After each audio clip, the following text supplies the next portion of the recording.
नमस्कार दर्शक बंधु। आज हूँ जुलाई मास 6 तारिख रविवार। आज दिन जाकर टॉप 20 गुरुत्वपूर्ण खबर उपर आसतु नजर पकाइबा। वीडियो को शेष पर्यंत देखते मात्र किसी समय मध्य जानीपर आज दिन संपूर्ण खबर। ता पूर्व चैनल रे नुआ थिले चैनल को सब्सक्राइब कर रखुंतु एमती प्रतिदिन लाटेस्ट न्यूज सर्वप्रथम देखा। तेबे आसतु संपूर्ण खबर उपर नजर पकाइबा। आज प्रथम खबर भिजुची ओडिशा। आज वर्षा 15 जिला को येलो वार्निंग जारी। ओडिशा रे सक्रिय मौसुमी प्रभाव में वर्षा लगी रही। राज्यर उपकूल आभ्यंतरीण जिले में वर्षा होती। पश्चिमबंग उपकूलस्थ बंगोपसागर रे सृष्टि होता घूर्णिबलय प्रभाव में आसंता 2 दिन राज्य में वर्षार मात्रा आहरी बढ़िबार संभावना रही। एने भुवनेश्वर स्थित आंचलिक पाणीपाग केन्द्र पक्षर सूचना दी जाइछि। आसंता 24 घंटा मध्य वर्षा राज्यर 15टी जिले में येलो वार्निंग जारी होइछि। सेगुड़िक मध्य सुंदरगढ़, झारसुगुड़ा, बरगढ़, संबलपुर, देवगढ़, अनुगुल, ढेंकानाल, कटक, जगतसिंहपुर, जाजपुर, केन्द्रापड़ा, भद्रक, बालेश्वर, केन्दुझर और मयूरभंज जिला सामिल रही। एही सबु जिले में 7 ରୁ 11 सेंटीमीटर जाए वर्षा होबार संभावना रही। अन्यपटे गत 24 घंटे ओडिशा रे 14.6 मिलीमीटर वर्षा रेकर्ड करा जायछि। केन्द्रापड़ा जिलार पट्टामुंडाई सर्वाधिक 74 मिलीमीटर वर्षा होइतिबा सूचना मिली। परवर्ती खबर सर्वसम्मुखें बीजेपी कर्मी को विभत्स हत्या। सेपटे तमिलनाडु डिंगीगुल जिलार सानरपट्टी निकट जड़े बीजेपी सदस्य को निर्मम भाव हत्या कर राजकापट्टीर 39 वर्षीय बालकृष्णन गुरुवार संध्या प्राय 6टा समय बंधु मान सहित कथा हेउथिले। हेले हठात मोटरसाइकल किछि लोक तांको घेरी गले एवं सशस्त्र आक्रमणकारी माने समस्त सम्मुखरे बालकृष्णन को आक्रमण करथिले। एही घटना को देखुथिबा स्थानीय लोक माने तुरंत पुलिस को खबर देइथिले, किंतु पुलिस घटनास्थल पहुंचवा पूर्वरु आक्रमणकारी माने तांको गुरुतर करि सारिथिले। आउ रक्त जुड़बुड़ अवस्था पीड़िता को छाड़ी घटनास्थल पलि जाइथिले दुर्बृत्त। सानरपट्टी पुलिस किछि समय पर घटनास्थल में पहुंची बालकृष्णन का मृतदेह उद्धार करथिला। मृतदेह को पोस्टमार्टम पर डिंगीगुल जिला सरकारी हॉस्पिटल को पठा जाइथिला।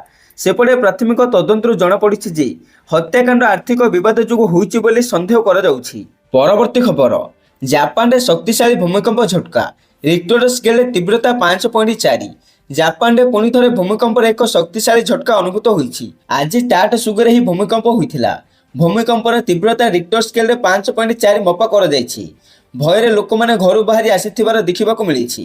ଭୂମିକମ୍ପର କେନ୍ଦ୍ରସ୍ଥଳ ଭୂମିର 10 କିଲୋମିଟର ଗଭୀରରେ ଥିଲା ବୋଲି ଖବର ମିଳିଛି। ପରବର୍ତ୍ତୀ ଖବର ହାଇକୋର୍ଟଙ୍କ ଗୁରୁତ୍ୱପୂର୍ଣ୍ଣ ରାୟ। ଜମି ପଞ୍ଜୀକରଣ ବନ୍ଦ କରିପାରିବେ ନାହିଁ ରେଜିଷ୍ଟ୍ରାର। ସେପଟେ ଯଦି ସମସ୍ତ ସମ୍ପତ୍ତିର କାଗଜପତ୍ର ଠିକ୍ ଥିବ ଏବଂ सब रेजिस्ट्रार उक्त जमीर पंजीकरण पर निष्पत्ति नहीं तेबे से क्षेत्र में जिला रेजिस्ट्रार सब रेजिस्ट्रार निष्पत्ति विरोध में जाई जमीर पंजीकरण बंद करें नहीं। रेजिस्ट्रार केवल प्रशासनिक क्षेत्र में सब रेजिस्ट्रार उपर नियंत्रण रखिपारे बोली हाईकोर्ट एक गुरुत्वपूर्ण राय कहते। सेपटे एक जमीर पंजीकरण बंद पर बौद्ध अतिरिक्त जिलापाल तथा जिला रेजिस्ट्रार आदेश को चैलेंज करी सबिता अग्रवाल पक्षर दायर पिटिशन को शुणाणी करी हाईकोर्ट विचारपति जस्टिस आनंद चंद्र बेहेरा यह राय देइछंती। परवर्ती खबर महंगा हेब मत 50% बढ़िबो कोल्ड ड्रिंक्स दाम। सेपटे आईसीएमआर एमआईएन नेतृत्व में एक राष्ट्रीय समूह अत्याधिक चीनी और लुण थिबा खाद्य पदार्थ उपरि स्वास्थ्यकर लगाइबाकू दाबी करिछि। विश्व स्वास्थ्य संगठन विश्वर सबु देश में तंबाकू मद और मीठा पानीय पदार्थ उपर कर बढ़ाई यहाकू 50% बढ़ाइबाकू आग्रह करिछि। निकट स्पेन आयोजित यूएन फाइनेंस फॉर डेवलपमेंट सम्मेलन ही सुपारिश होइथिला। यार उद्देश्य केवल गंभीर रोग को रोकिबा आउ स्वास्थ्य प्रणाली पर आर्थिक स्थिति को मजबूत करबा। परवर्ती खबर केंद्र सरकार हेलमेट व्यवहार को नहीं कड़ा कटकणा जारी करिसेंती। सरकार कहते कि गाड़ी चलाइबा बेले चालक केवल बीआईएस सर्टिफाइड हेलमेट व्यवहार करें। बीआईएस प्रमाणपत्र बिना हेलमेट निर्माण और विक्रय विरुद्ध में कड़ा कार्यानुष्ठान ग्रहण करने को सरकार विभाग को निर्देश देइछंती। कारण केंद्र सरकार तरफ कहुई कि रास्ता कड़े बिक्री होता अधिकांश हेलमेट बीआईएस सर्टिफाइड नुहे, जहाँ बाइक चालकों सांघातिक विपद सृष्टि करुछि। यह सहित दुर्घटना बेले यही हेलमेट चालकों संपूर्ण सुरक्षा देवार विफल होउछि। फल अनावश्यक स्थले चालकों मृत्यु होउछि। तेणु एभली समस्यार समाधान पाई केंद्र सरकार बीआईएस सर्टिफाइड नथिबा हेलमेट विक्रेता और निर्माण कंपनी उपरे चढ़ाऊ जोरदार करने को निर्देश दिया जाइछि। परवर्ती खबर घरे झील जन्म हेले आपनको मिलिबो 27 लाख टंका। आज्ञा हाँ, केंद्र सरकार एपरी एक योजना अच्छी ଯାହା ଆପଣଙ୍କର ଝିଅ ଜନ୍ମ ହେବାଠାରୁ ବଡ଼ ହେବା ପର୍ଯ୍ୟନ୍ତ ଆପଣଙ୍କୁ ଆର୍ଥିକ ଦୃଷ୍ଟିରୁ ଏତେ ମଜବୁତ କରିବ ଯେ 21 ବର୍ଷ ପରେ ଆପଣ ପ୍ରତି ମାସରେ ଅଳ୍ପ କିଛି ସଞ୍ଚୟ କରି 27 ଲକ୍ଷ ଟଙ୍କା ପର୍ଯ୍ୟନ୍ତ ପାଇପାରିବେ। ଏହି ଯୋଜନାର ନାମ ସୁକନ୍ୟା ସମୃଦ୍ଧି ଯୋଜନା, ଯେଉଁଥିରେ ସରକାର 8.2% ସୁଧ ଏବଂ ଟିକସ ଛାଡ଼ ଦେଇଛନ୍ତି। ତେବେ ଆସନ୍ତୁ ଜାଣିବା ଝିଅ ଜନ୍ମ ହେବା ପରେ ଆପଣ କିପରି ଏବଂ କେତେ ନିବେଶରେ 27 ଲକ୍ଷ ଟଙ୍କା ପାଇପାରିବେ। ତେବେ ଦେଖନ୍ତୁ, ଏହି ଯୋଜନାରେ ଜଣକୁ 15 ବର୍ଷ ପାଇଁ ନିବେଶ କରିବାକୁ ପଡ଼ିବ। ଯେତେବେଳେ ଝିଅ 21 ବର୍ଷର ହୋଇଯିବ ସେତେବେଳେ ଆପଣ ସମ୍ପୂର୍ଣ୍ଣ ଟଙ୍କା ପାଇପାରିବେ। ଧରନ୍ତୁ ଯଦି ଆପଣ ଏହି ଯୋଜନାରେ ପ୍ରତି ମାସରେ 1000 ଟଙ୍କା ଅର୍ଥାତ୍ ବାର୍ଷିକ 12,000 ଟଙ୍କା ନିବେଶ କରନ୍ତି, ତେବେ 15 ବର୍ଷ ମଧ୍ୟରେ ମୋଟ 1,80,000 ଟଙ୍କା ଜମା ହେବ। ଏଥିରେ ମିଳୁଥିବା ସୁଧ ପ୍ରାୟ 3,74,612 ଟଙ୍କା ହେବ। ଏହାର ଅର୍ଥ ହେଉଛି ଆପଣଙ୍କର ଝିଅ 5,54,612 ଟଙ୍କା ପାଇବ, ତାହା ମଧ୍ୟ ମାତ୍ର 1,000 ଟଙ୍କା ମାସିକ ସଞ୍ଚୟ ସହିତ। ପରବର୍ତ୍ତୀ ଖବର, ପୁରୀରେ ହେବ ବିମାନ ବନ୍ଦର। ପୁରୀରେ ବିମାନ ବନ୍ଦର ହେବା ନେଇ ଶାସକ ଦଳ ଏବଂ ବିରୋଧୀ ଦଳ ଏକଜୁଟ ହୋଇଛନ୍ତି। ଏନେଇ ବିଜେଡି ବିଧାୟକ କ୍ୟାପ୍ଟେନ ଦିବ୍ୟଶଙ୍କର ମିଶ୍ର କହିଛନ୍ତି, ପୁରୀରେ ବିମାନ ବନ୍ଦର ହେବା ଅତ୍ୟନ୍ତ ଜରୁରୀ। ବିମାନ ବନ୍ଦର ଲାଗି କେନ୍ଦ୍ରକୁ ବାଧ୍ୟ କରାଯିବ। ଅନେକ ଅନ୍ତର୍ଜାତୀୟ ବିମାନ ବନ୍ଦର ସମୁଦ୍ର କୂଳରେ ହୋଇଛି, ଆଉ କିଛି ସମୁଦ୍ର ଭିତରେ ମଧ୍ୟ ହୋଇଛି। ଆଉ ଯଦି କେନ୍ଦ୍ର ସରକାର ପୁରୀରେ ବିମାନ ବନ୍ଦର ଆଉ ଜଗନ୍ନାଥ ସଂସ୍କୃତିକୁ ଉନ୍ନତି ନ କରିବେ, ତେବେ ସରକାରଙ୍କର ପତନ ହେବ ବୋଲି କହିଛନ୍ତି ବିଜେଡି ବିଧାୟକ କ୍ୟାପ୍ଟେନ ଦିବ୍ୟଶଙ୍କର ମିଶ୍ର। ପରବର୍ତ୍ତୀ ଖବର, 3 ବ୍ୟାଙ୍କ ଉପରୁ କଟକଣା ହଟାଇଲେ ଓଡ଼ିଶା ସରକାର। ସରକାର 3ଟି ଘରୋଇ ବ୍ୟାଙ୍କ HDFC, ICICI ବ୍ୟାଙ୍କ ଏବଂ ଆକ୍ସିସ୍ ବ୍ୟାଙ୍କକୁ ରାଜ୍ୟ ସରକାରୀ ସଂସ୍ଥା ଓ ବିଭାଗମାନଙ୍କର ବ୍ୟବସାୟ ଏବଂ ଜମାରାଶି ପରିଚାଳନା ପାଇଁ ପ୍ୟାନେଲଭୁକ୍ତ ବ୍ୟାଙ୍କ ତାଲିକାରୁ ବାଦ ଦେବା ନିଷ୍ପତ୍ତିକୁ ପ୍ରତ୍ୟାହାର କରିଛନ୍ତି। ଏ ସମ୍ପର୍କରେ ଅର୍ଥ ବିଭାଗ ଆଜି ଏକ ବିଜ୍ଞପ୍ତି ଜାରି କରିଛି। ବିଜ୍ଞପ୍ତି ଅନୁଯାୟୀ ଏହି 3ଟି ଘରୋଇ ବ୍ୟାଙ୍କ ଏବେ ରାଜ୍ୟ ସରକାରୀ ସଂସ୍ଥା, ବିଭାଗ, ନିର୍ଦ୍ଦେଶାଳୟ, POC, ସମାଜ ଓ ବିଶ୍ୱବିଦ୍ୟାଳୟମାନଙ୍କର ବ୍ୟବସାୟ ଏବଂ ଜମାରାଶି ପରିଚାଳନା ପାଇଁ ପ୍ୟାନେଲଭୁକ୍ତ ବ୍ୟାଙ୍କ ଭାବେ ଜାରି ରହିବେ। ସେପଟେ ଗତ ଜୁନ 21 ତାରିଖରେ ଅର୍ଥ ବିଭାଗ ଏହି 3ଟି ବ୍ୟାଙ୍କକୁ ରାଜ୍ୟ ସରକାରୀ ସଂସ୍ଥାମାନଙ୍କର ବ୍ୟବସାୟିକ ଓ ଜମାରାଶି ପରିଚାଳନା ପାଇଁ ପ୍ୟାନେଲଭୁକ୍ତ ତାଲିକାରୁ ବାଦ ଦେଇଥିଲା। ପରବର୍ତ୍ତୀ ଖବର, ଗିରଫ ହେଲେ ନୀରବ ମୋଦିଙ୍କ ଭାଇ ନେହାଲ। ସେପଟେ ପଞ୍ଜାବ ନ୍ୟାସନାଲ ବ୍ୟାଙ୍କ ଘୋଟାଲା ମାମଲାରେ ଆଉ ଏକ ସଫଳତା। ଆମେରିକାରେ ଗିରଫ ହେଲେ ନୀରବ ମୋଦିଙ୍କ ଭାଇ ନେହାଲ ମୋଦି। ଆମେରିକା କୋର୍ଟ ଭାରତର ED ଓ CBIର ଅନୁରୋଧ କ୍ରମେ ଏହି ଗିରଫ କରିଛି। ନେହାଲ ମୋଦିଙ୍କୁ ଜୁଲାଇ 4 ତାରିଖରେ ଗିରଫ କରାଯାଇଛି। ନୀରବ ମୋଦି, ମେହୁଲ ଚୋକ୍ସି ମିଳିତ ଭାବେ ପଞ୍ଜାବ ନ୍ୟାସନାଲ ବ୍ୟାଙ୍କରୁ ହଜାର ହଜାର କୋଟି ଟଙ୍କା ଘୋଟାଲା କରିଥିଲେ। ହେଲେ ଏହି ଟଙ୍କାକୁ ଲୁଚାଇବାରେ ସେମାନଙ୍କୁ ସହାୟତା କରିଥିଲେ ନେହାଲ ମୋଦି।